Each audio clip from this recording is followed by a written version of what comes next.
কি বিয়া করলি বাবা মদন, 14 গোষ্ঠী খাওয়াইলি সদন। কয় এটার মানে কি জানেননি?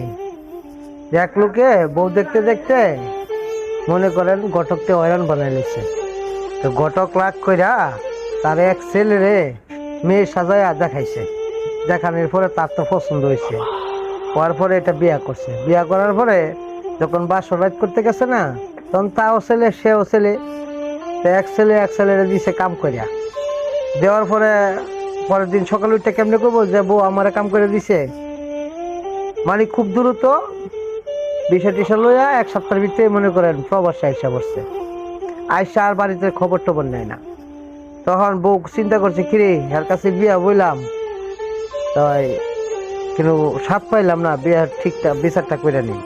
বিয়া কইতাছে আম্মা তো ওই রুজিনারে দেন না, আমার লগে থাকতো হ্যাঁ ননদরা আর কি দিছে। পরে ননদ দিছে কাম করে, তো ননদ শর্মে কয়তারে নাই।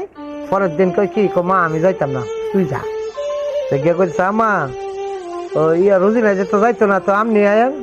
তো হের মা গেছে, পরে দিছে হের মারে ফোন দেয়া।